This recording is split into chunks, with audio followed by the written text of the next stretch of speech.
Soy Fernando Díaz Villanueva. Hoy es 17 de abril de 2024 y esto es La Contracrónica.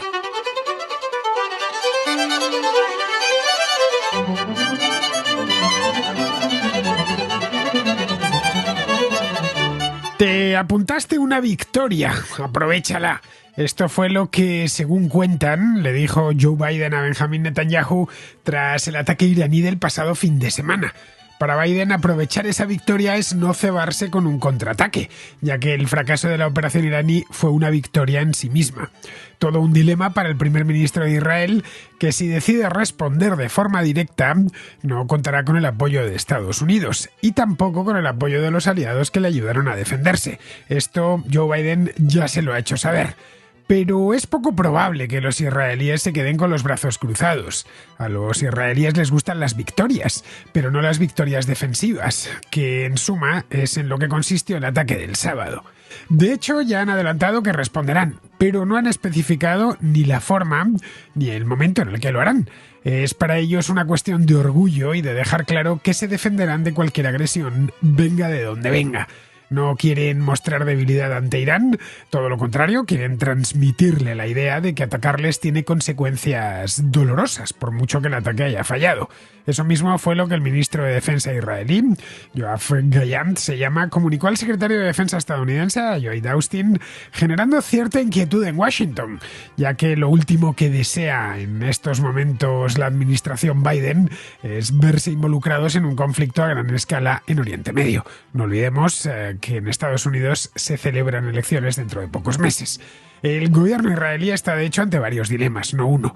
El primero, responder o no, parece haberlo resuelto ya. Ahora tiene que decidir cómo y cuándo responde. Si atacan de forma directa y contundente, habría que plantearse si se decantarán por emplear su arsenal nuclear, que lo tienen, o por un ataque masivo con misiles y aviones de combate sobre suelo iraní. Esta sería la opción más dura y también la más improbable, ya que implica muchos riesgos, algunos directamente inasumibles.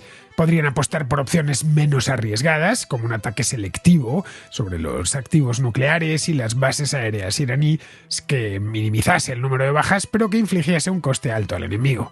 También podrían abstenerse de ataques con armamento convencional y realizar un ciberataque masivo que tumbe las redes de comunicaciones y las infraestructuras iraníes. En esto Israel tiene conocimiento y tecnología suficiente para hacerlo. Otra posibilidad es que seleccionen un número necesariamente limitado de altos oficiales del ejército y de la Guardia Revolucionaria y los liquiden mediante ataques quirúrgicos como el de la embajada en Damasco del pasado 1 de abril. Por último, podrían evitar los ataques directos en suelo iraní y seguir hostigando a los grupos armados patrocinados por Irán que pululan por Siria, por el Líbano, por Yemen o por Irak. Respecto al momento, el gabinete de guerra israelí exige una respuesta, pero no han dicho nada respecto a cuándo se producirá esta respuesta. Es poco probable que lo hagan inmediatamente. No necesitan apresurarse más a una hora con la guerra de Gaza sin terminar e infinidad de presiones internacionales para que eviten una respuesta dura que termine de incendiar toda la región. Porque si algo todos tienen claro es que en el caso de que los israelíes contraataquen de forma ejemplar y contundente, Irán responderá del mismo modo. Una delicada partida de ajedrez en la que el jaque mate es simplemente imposible.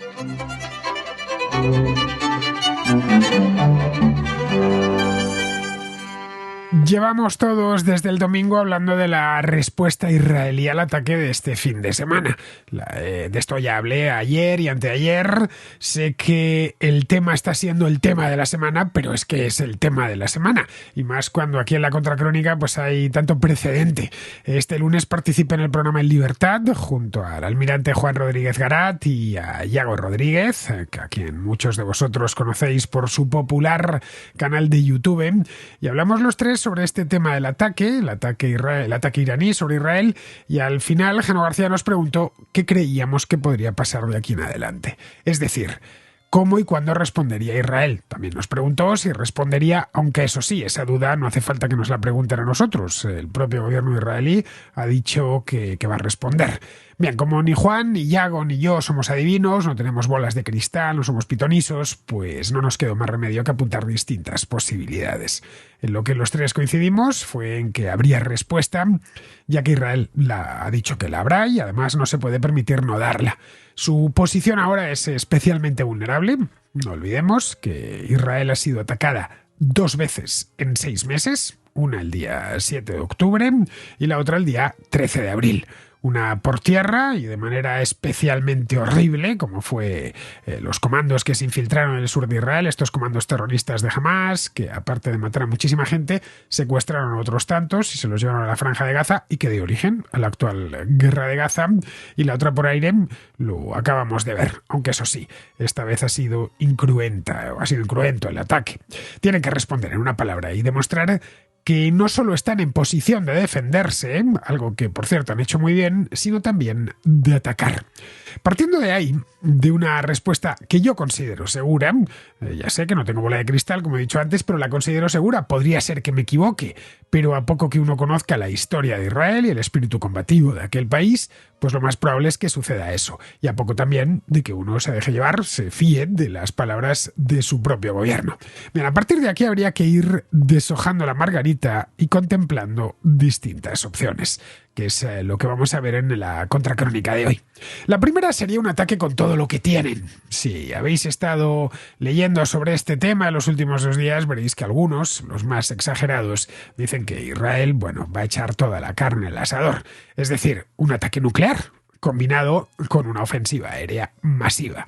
Bien, esto es posible, pero altamente improbable. Es cierto que Israel posee un pequeño arsenal nuclear, pero el arma atómica, y lo hemos visto mucho en la guerra de Ucrania en los últimos 2 años, se tienen para no utilizarla, salvo en el caso de que de ello dependa la supervivencia propia. Putin ha puesto en alerta a sus fuerzas nucleares varias veces desde que invadió Ucrania, pero todavía estamos esperando que apriete el botón rojo y no lo hará a no ser que sienta que la propia Rusia o el propio Putin está en peligro. Con el caso de Israel, pues es exactamente lo mismo. Un arma atómica es un seguro de vida y ahora mismo la existencia del Estado de Israel no está en riesgo. De modo que esa posibilidad, la del ataque nuclear, hay que eliminarla desde ya mismo. Si hiciesen algo así, pues es que no sé cómo decirlo, es que se han vuelto completamente locos. Y a ver, Benjamín Netanyahu es malo, es maniobrero y un montón de cosas más que podemos ponerle encima, pero no está loco ni padece de delirios de grandeza. Así que habría que pensar en algo mucho más mesurado. Y más realista también. Un ataque nuclear no sería realista. Podríamos empezar con un ataque selectivo sobre algún activo importante iraní como su programa nuclear, que es la joya de la corona. El programa nuclear iraní, del que se habla ya hace 20 y tantos años, esto no es algo nuevo, es un programa que al parecer se detuvo, al menos sobre el papel, a raíz del acuerdo nuclear con Irán. Esto sucedió en el año 2015, un acuerdo nuclear del que Estados Unidos se retiró. Pues esto hace ya casi 6 años, en tiempos de Donald Trump, y desde entonces, al parecer, ha ido a más. Es un plan ultra secreto, como os podéis imaginar, y todo lo que sabemos de él es a través de informes de inteligencia y poquito más. No está claro que Irán haya comenzado ya a construir misiles, a fabricar sus propios misiles con capacidad nuclear, pero si se decidiera a fabricar un arma nuclear, podría desplegarla en tan solo unos meses, según los entendidos en la materia. Esto convierte a las instalaciones nucleares iraníes en un objetivo muy jugoso para los israelíes, aunque eso sí, en uno especialmente atractivo, pero muy ambicioso y muy arriesgado, porque es de prever que estas instalaciones no estén muy a la vista. Están ocultas, de hecho, las que se conocen se sabe que están ocultas, y por supuesto están muy bien defendidas. El sistema de defensa antiaérea de Irán es, según parece, muy bueno. No es el desastre que tiene montado Siria. Te digo, cualquier avión, por muy sofisticado que sea, aunque sea un F-35, tendría que vérselas y deseárselas para superar el sistema antiaéreo de los iraníes, así que ahí hay un inconveniente importante. Además, la cosa podría ponerse especialmente fea si es cierto que los iraníes ya tienen armas nucleares operativas y deciden, sintiéndose atacados, sintiendo que la propia República Islámica está en peligro, deciden dispararlas, que en este caso pues sería contra Israel. Pero esta vez quienes las dispararían no serían los israelíes, sino los iraníes. Ahora bien, si las tienen a tiro y esa bomba atómica aún no está operativa, si las tienen operativa, la tienen a tiro los israelíes, quiero decir, y la bomba atómica no está aún operativa, sería la verdad un golpe mayúsculo que haría muchísimo daño al régimen de los ayatolás, eso es indiscutible, y una humillación por todo lo alto. Por lo que sabemos, una de las instalaciones nucleares más grandes de Irán, se llama la instalación de Natanz, es una instalación subterránea, estas cosas se hacen con muchísima cautela, se encuentra en la ladera de una montaña en la cordillera de los Montes Zagros. Está a una profundidad tal, según parecen, que podría ser pues impenetrable, incluso para las bombas estas revientabúnkeres más potentes, estas que fabrican los Estados Unidos. Un ataque directo a intereses nucleares, al programa nuclear de Irán, significaría, y esto ya sin duda, el fin de la coalición de Estados árabes, esta coalición de ocasión de Estados árabes, que apoyaron a Israel en su defensa el pasado fin de semana.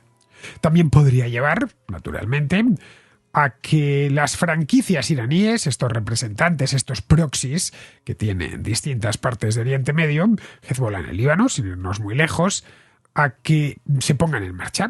Es decir, que la propia Hezbollah, que es un ejército respetable, ataque directamente a Israel, penetrando en territorio israelí. Algo a lo que hasta ahora no se han aventurado.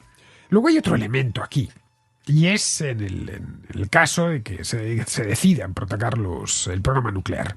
La Casa Blanca les ha advertido, por activa y por pasiva, especialmente por activa, para que lo entiendan bien, que no cuenten con ellos si pretenden efectuar un ataque directo contra Irán. Que se conformen con lo que tienen. Hemos empezado el programa con la frase, no sabemos si es real o inventada, pero la reproducen todos los medios. Te apuntaste, Benjamín, una victoria, aprovéchala. Simplemente. Tienes ahora mismo a medio mundo de tu lado. Tienes ahora mismo de tu lado hasta los países árabes que no solían o no suelen estarlo, por lo general. Así que aprovéchalo. Esto ya les está indicando que para algo ofensivo muy ambicioso, como el caso del ataque al programa nuclear, pues no podrán contar con los Estados Unidos y con la Fuerza Aérea de los Estados Unidos, que es la más poderosa del mundo. Así que los israelíes deben tener cuidado de no ir demasiado lejos, porque si van demasiado lejos seguramente enfaden a su padrino, que es Estados Unidos, y a su principal suministrador de armas, que también es Estados Unidos. De nuevo, volvemos sobre lo que os comentaba antes por encima. En Estados Unidos hay elecciones este año, así que Biden no está para bromas ni para pasos en falso, ni para meterse en problemas que le puedan costar las elecciones dentro de 6 meses. Es decir, no quiere más líos de los que ya tiene, que son unos cuantos. Así que este ataque sobre el programa nuclear es muchísimo más posible, evidentemente, que lo de lanzar bombas nucleares sobre Irán, pero implica unos riesgos considerables. Otra opción, menos ambiciosa, pero muy efectiva, serían ataques quirúrgicos sobre personalidades concretas. Es decir, generales de la Guardia Revolucionaria o ciertas bases de ataques físicos dentro de suelo iraní. Bueno, fuera o dentro de Irán, pero bases iraníes con aviones y con personal militar iraní. Pueden atacar objetivos en suelo iraní que no estén directamente vinculados con el programa nuclear, como bases aéreas, polvorines, bases navales. Podrían también apuntar a personas concretas con nombres y apellidos, darles seguimiento y liquidarles mediante operaciones relámpago, como la que vimos el día 1 de abril en Damasco. Para este tipo de operaciones no necesitan el concurso de Estados Unidos. Lo pueden hacer ellos solos. Y no enfadaría tampoco a sus vecinos árabes, que son los primeros que están hartos del expansionismo iraní y de su afición por entrometerse en asuntos del mundo árabe. por su obsesión con mantenerlo permanentemente incendiado. Este tipo de operaciones de la fuerza Quds, etcétera, a los jordanos, a los saudíes, les pone de los nervios. Este tipo de personalidades, como generales, altos oficiales del ejército, de la Guardia Revolucionaria, no siempre están dentro del territorio iraní. De hecho, viajan mucho, viajan con frecuencia, se dejan ver en Siria, en el Líbano, en Irak. Siria y el Líbano son dos países limítrofes sobre los que Israel tiene cierto control, porque están muy cerca. Y pueden hacer allí las cosas bastante rápido. Os contaba el lunes pasado cómo de la frontera israelí a Damasco hay 50 kilómetros, que un avión de caza pues lo recorre en cuestión de unos pocos minutos. Los generales iraníes también se dejan ver en otros lugares más lejanos, como Irak. En fin, ahí tenemos el caso de Qasem Soleimani, el jefe de la fuerza Quds, al que los estadounidenses liquidaron en 2020. En el aeropuerto de Bagdad lo hicieron con drones. Una operación de una precisión absoluta. En su momento, hace de esto ya más de 4 años, hizo una contracrónica sobre este tema. El general Mohammad Reza Chahedi, que veíamos el otro día, que también formaba parte de la fuerza Quds, se lo cargaron en la embajada de Damasco. Era el comandante de esta unidad en el Líbano y en Siria. Y le liquidaron allí. Para algo así, no necesitarían ni consultarlo con sus aliados, que seguramente, ya digo, vean con buenos ojos que a cierto personal iraní se le retire de la circulación. Eso sí, recordemos que el ataque de la madrugada del sábado vino motivado precisamente por uno de estos ataques quirúrgicos. Así que, en función de quién se quiten de en medio, tendrán que prepararse para represalias. Quizá unas represalias parecidas a las del sábado.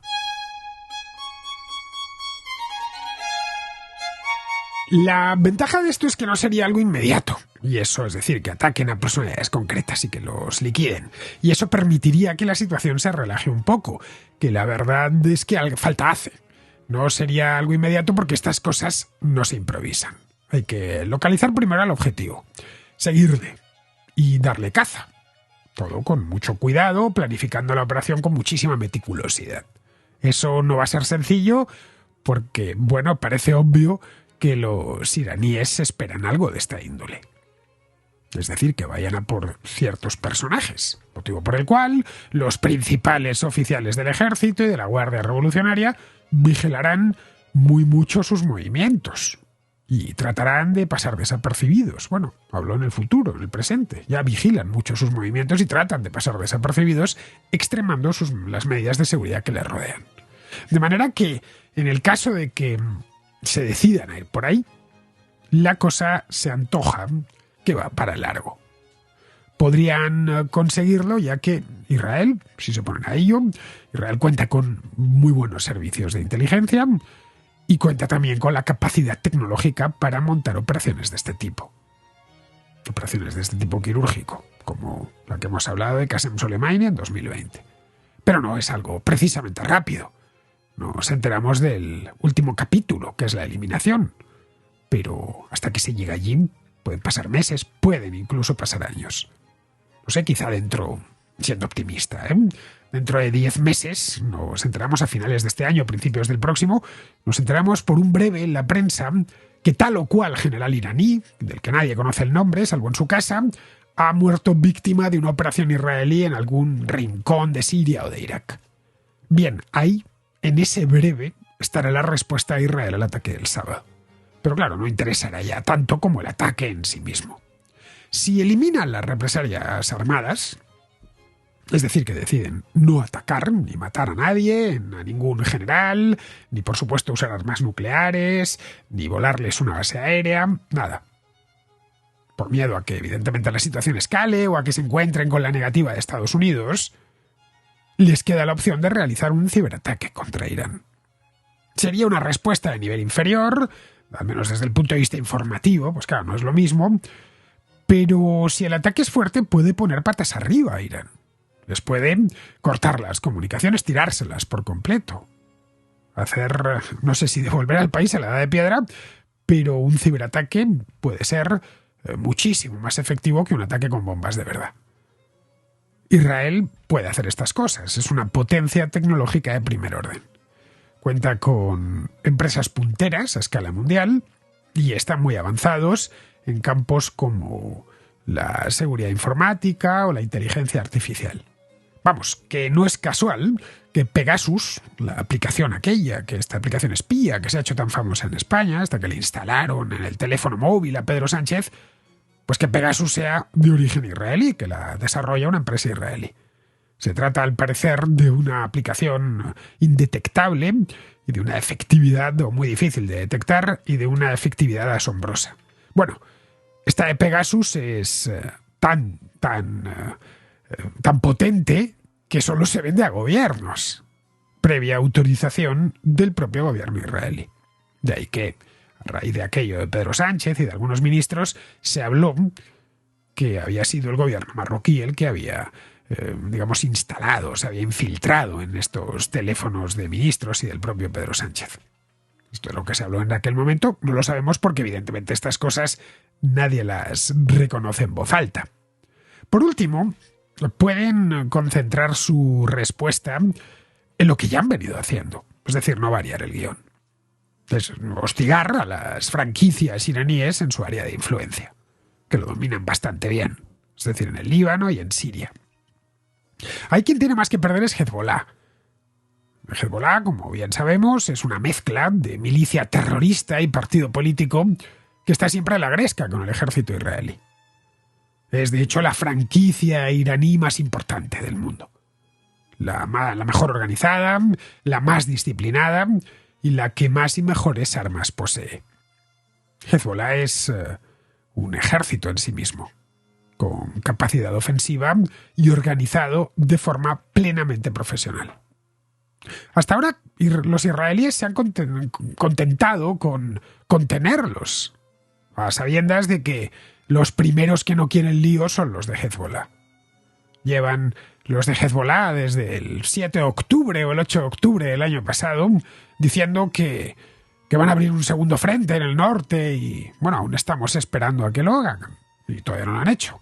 Y no lo harán, seguramente por motivos que ya vimos en una contracrónica monográfica sobre Hezbollah que hice hace unos cuantos meses, a finales del año pasado. Hasta la fecha, los jefes de Hezbollah, sabedores del coste militar, y no solo, también del coste político que le supondría dentro del Líbano, se han abstenido de meterse en una guerra abierta con Israel. Han evitado meterse en eso, pues saben que tienen las de perder no solo en la guerra, sino además dentro del frágil equilibrio político que hay dentro del Líbano, en el que ellos son un actor político importante, pero el país no lo controlan. El país completo, al menos. Hay ciertas zonas que sí, pero no lo controlan a su gusto. Los israelíes tampoco han querido presionar más de la cuenta, porque toda su atención, como es normal, se centra en Gaza, y no quieren distraerse. Si Netanyahu decidiese focalizar la respuesta en Hezbollah, lo tendría relativamente sencillo.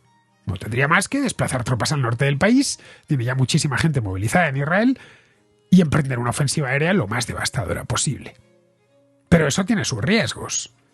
Si Hezbollah decide meterse en una guerra total, es decir, responder y meterse en una guerra total, en esa guerra total se incluiría tratar de penetrar en territorio israelí. Esto sería ya una escalada considerable dentro del conflicto. Hezbollah no es una broma. Se estima que tienen un arsenal de más de 100.000 cohetes, es decir, muchísimos más que los que tiene Hamás o los que tenía Hamás. Y sus milicianos están bien entrenados y muy curtidos en el combate. Evidentemente sufrirían pérdidas muy serias, pero también podría sufrir estas mismas pérdidas Israel.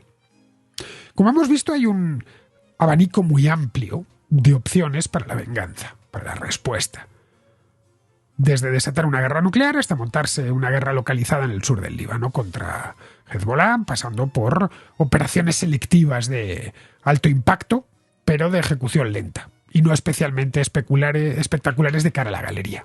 También cabría la posibilidad de este ciberataque que comentaba antes. Desconocemos por cuál de ellas se decantarán. No tenemos ni idea.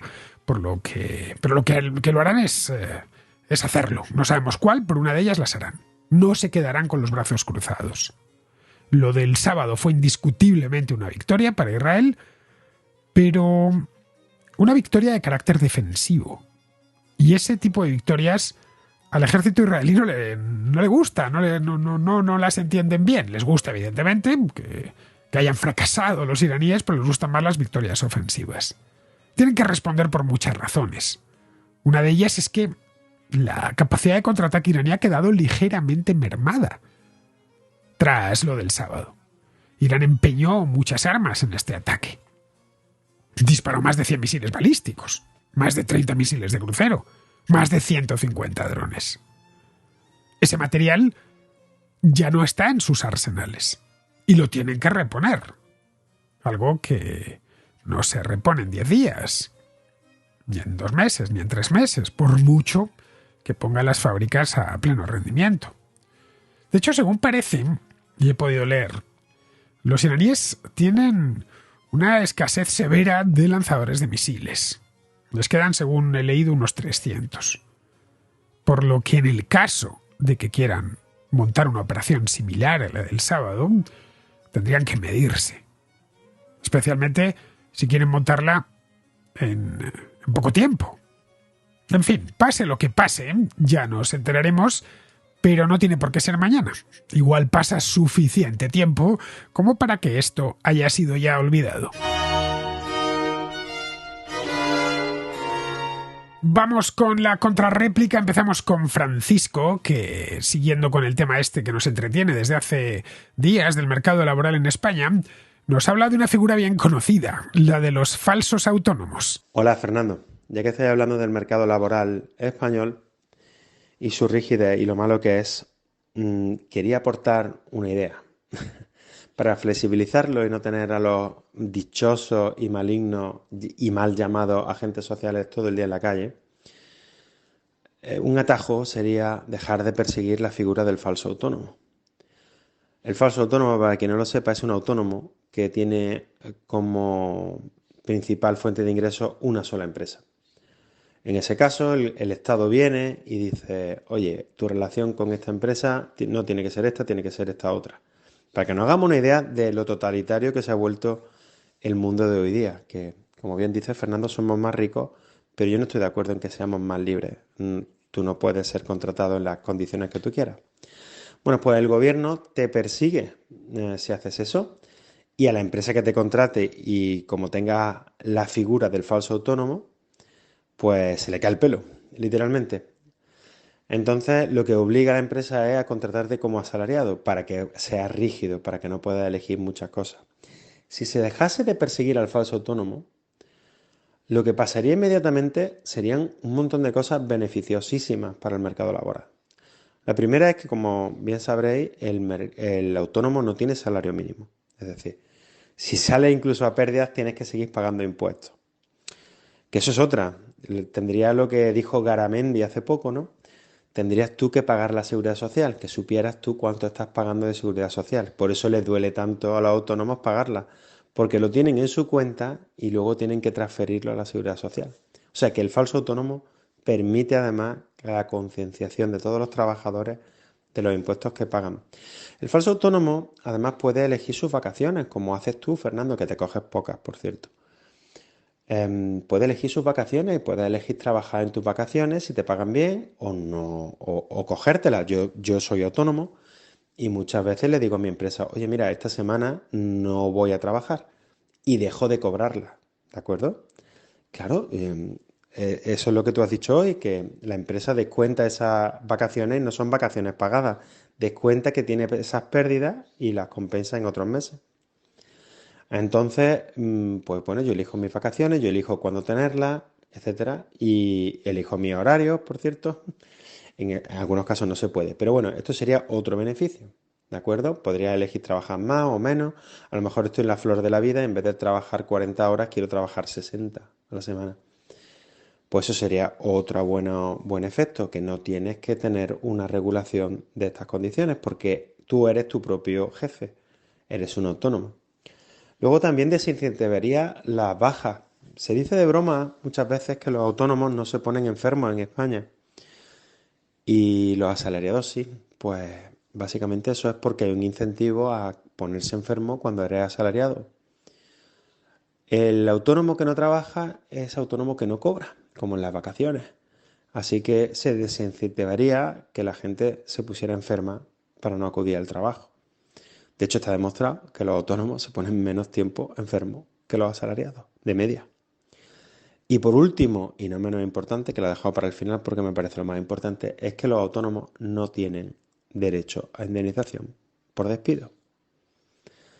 En el momento que el trabajador deja de ser rentable para la empresa, ya sea porque el trabajador ha cometido alguno o se ha vuelto perezoso o no es tan bueno como se pensaba, pues la empresa puede decidir cancelar su servicio. Otras veces será simplemente porque a lo mejor ya no necesita ese puesto de trabajo.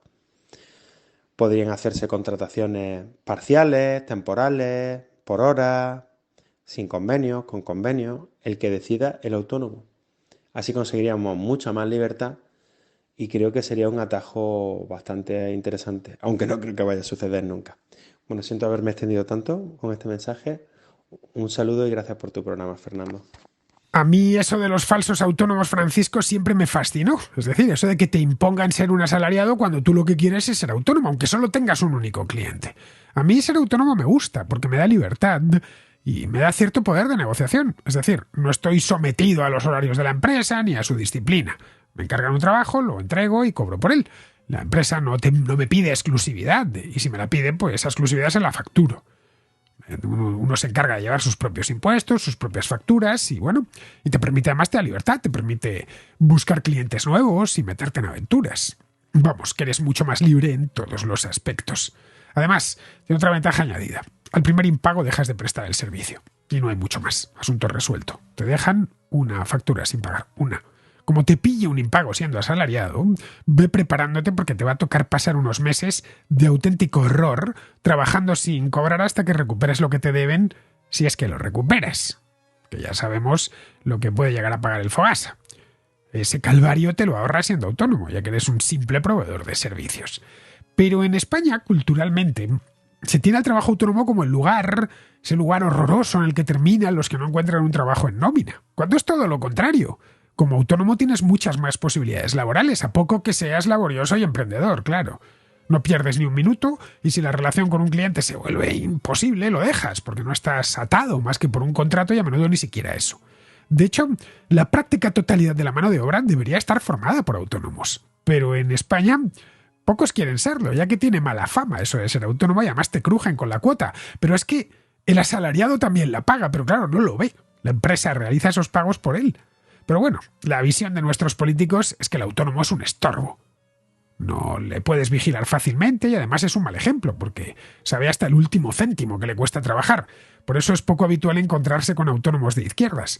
En cierta ocasión, creo que fue en La Tuerca, creo que fue Tania Sánchez Melero, que en aquel entonces estaba en Izquierda Unida, luego ya fue una de las fundadoras de Podemos, dijo esto, lo podréis encontrar en YouTube, dijo que los autónomos se explotaban a sí mismos y que eso no era de recibo. Vamos, que la existencia de esa figura no cuadraba con la teoría marxista de la explotación.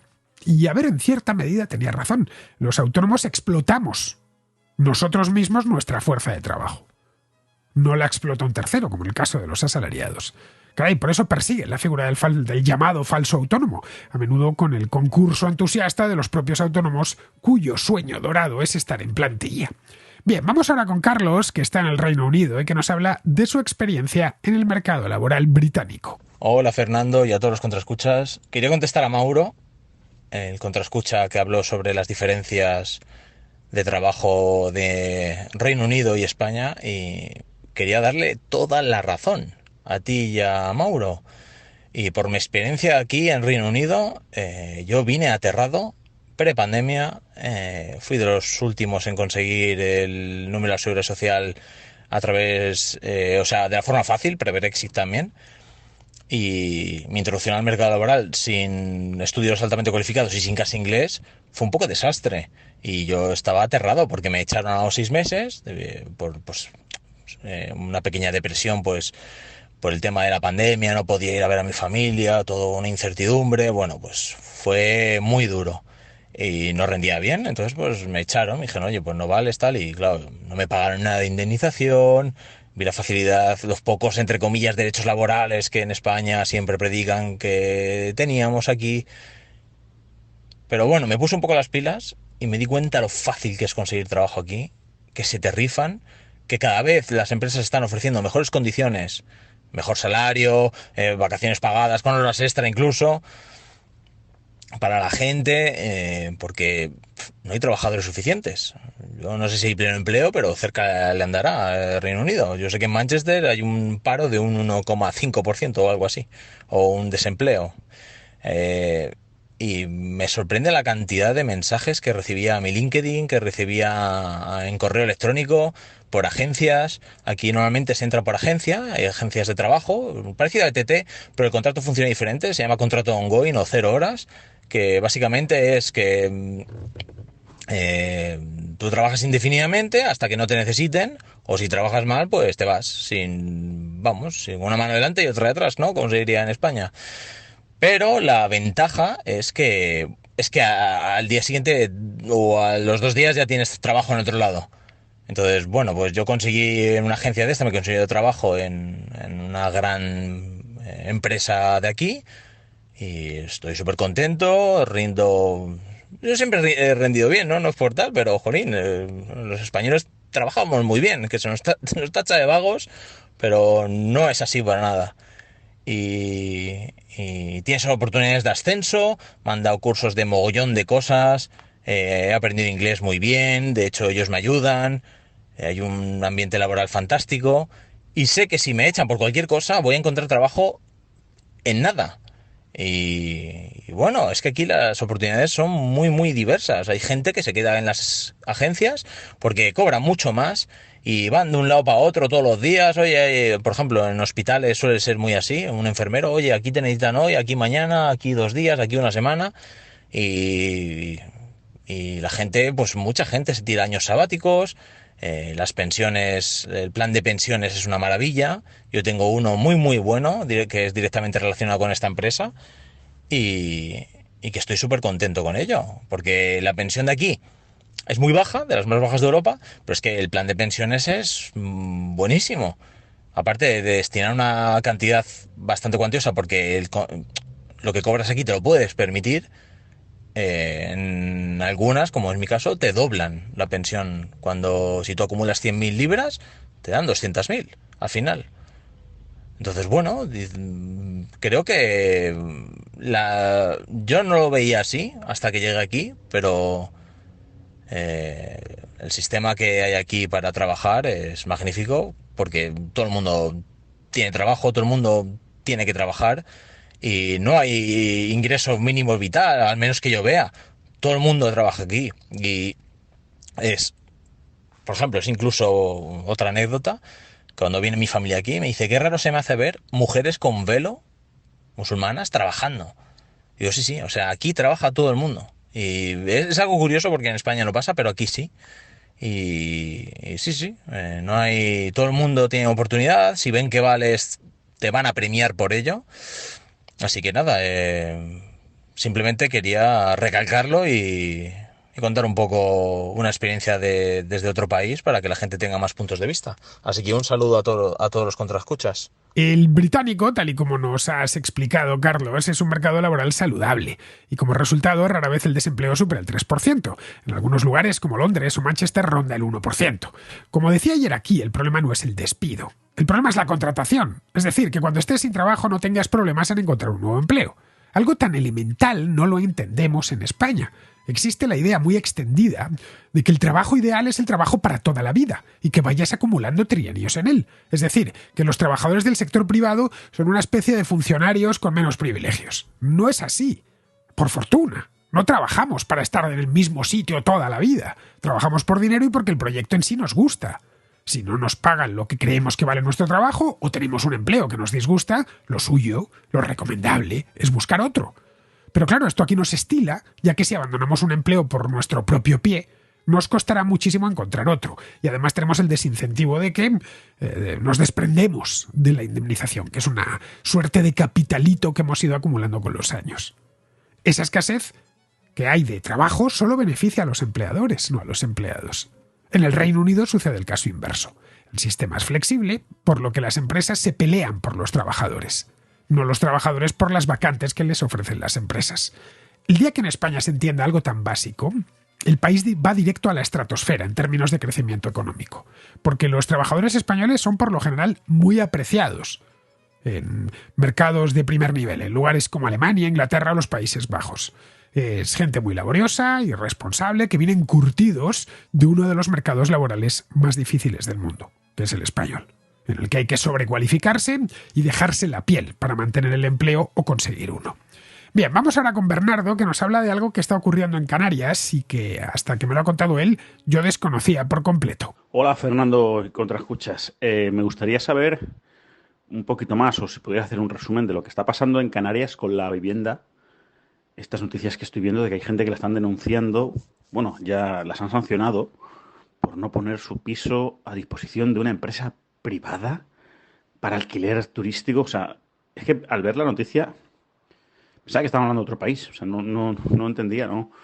Me tengo que poner un poquito más a fondo a leer algún artículo sobre esto, pero me parece totalmente desquiciado. Es decir, que yo, si no le dejo mi piso a una empresa, a lo mejor si me lo apropian, lo puedo entender. Esto es este gobierno socialista, yo puedo entender que me expropie la vivienda, me carguen de impuestos. Me parece mal, pero lo puedo entender. Pero es que lo que está pasando en Canarias no lo entiendo. Era por si hay algún contraescucha de allí, o que le ha pasado, que tiene familiares, o que sabe qué está pasando. Lo puedo explicar un poquito, digamos, para no tener que leer demasiado, como digo yo, para estar, que si me puedo hacer la faena y puedo explicar un poco lo que está pasando. Gracias a todos. Pues como decía antes, no tenía ni idea de esto que cuentas hasta que me lo has contado tú, así que he ido a buscar y lo que me he encontrado es una noticia del diario. Al parecer solo sucede en Gran Canaria, donde han aprobado una ley turística, el llamado Plan Insular de Ordenación, que impide a los lugareños poner su propia casa en alquiler turístico de forma individual. Pueden hacerlo, pero a través de una empresa. Entiendo que esto lo idearon para controlar y fiscalizar mejor los alquileres turísticos. Bueno, esto nos devuelve a lo que nos comentaba Francisco. Nada de emprender por tu cuenta. No vaya a ser que engañes a Hacienda ocultando ingresos, o que no la engañes pero descubras la salvajada que hay que pagar por cualquier cosa. Pero bueno, si hay algún canarión al otro lado, que me consta que los hay, que conozca esta historia, pues y tenga la voluntad y las ganas de contárnosla con más detalle, pues le ruego que nos la explique. Y así nos enteramos todos. Bien, vamos a terminar. Vamos con Pizarro, que nos habla de esa pareja, Israel y Estados Unidos, y de cómo el primero se quedaría un poco sin el segundo. Israel tiene cada vez más aliados en vez de cada vez menos. La cuestión es cómo gestionar un posible y probable Irán islámico termonuclear y con necesidad de enemigo exterior. Aún no se ha llegado a ese río, pero si se logra cruzar ese puente va a ser todo un espectáculo geoestratégico. Un cordial saludo de Pizarro. Y ya con esto terminamos, queridos amigos, este programa del miércoles 17 de abril, mañana jueves 18 y estaré aquí de regreso. Hasta mañana.